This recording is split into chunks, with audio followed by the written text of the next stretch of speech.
podemos ver todos os circuitos.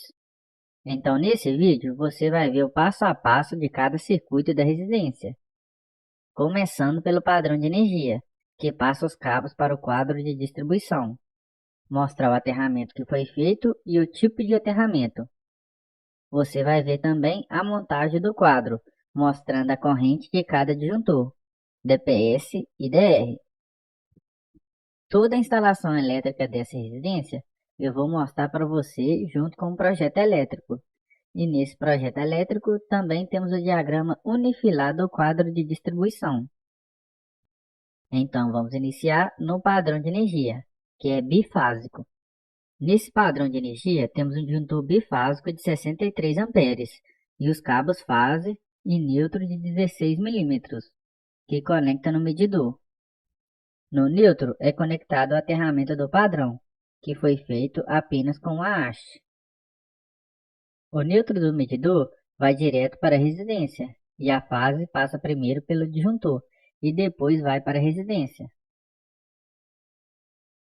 Os cabos do padrão passam por essa caixa de passagem para poder ir para o quadro de distribuição. E nessa mesma caixa de passagem, vamos passar com o aterramento que foi feito apenas com a haste. Esse cabo de aterramento é de 16 milímetros, que é a mesma seção dos condutores fase e neutro do padrão de energia. O esquema de aterramento que eu vou fazer é o TNS.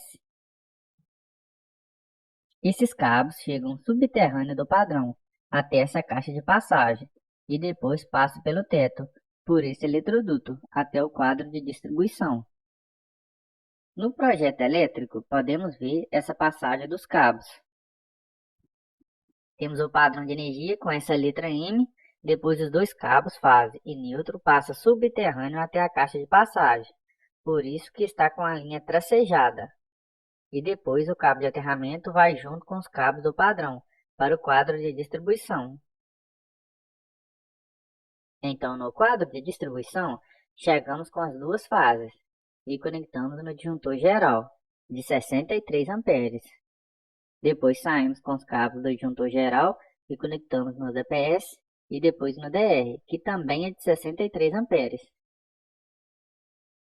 Aproximando a câmera, você vai poder observar que o disjuntor geral é de 63 amperes.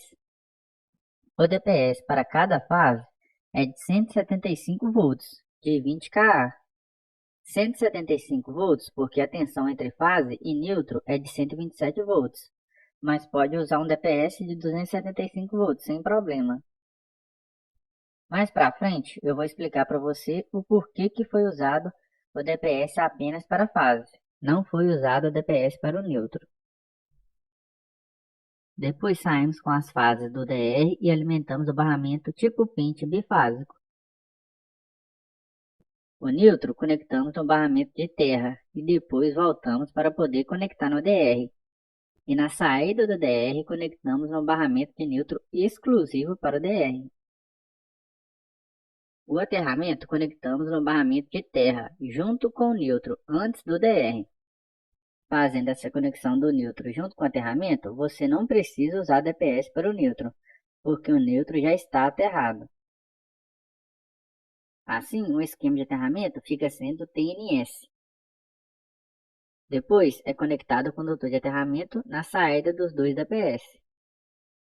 Os disjuntores do circuito são circuito 1 de iluminação com disjuntor de 10 amperes, circuito 2 é de tomada dos quartos e da sala com disjuntor de 20 amperes, circuito 3 é de tomada da área de serviço com disjuntor de 20 amperes, circuito 4 é da cozinha, também com disjuntor de 20 amperes. O circuito 5 é do forno elétrico da cozinha, porém o disjuntor é bifásico de 20 amperes. Circuito 6 é do chuveiro com disjuntor de 50 amperes. No projeto elétrico temos o diagrama unifilado ao quadro, mostrando cada circuito com a corrente do disjuntor e o cabo. Temos o disjuntor geral de 63 amperes e os cabos fase de 16 milímetros. Também temos cada circuito com o cabo e a corrente do disjuntor. Circuito de iluminação. 2.000 visualizações, eu trago a parte 2.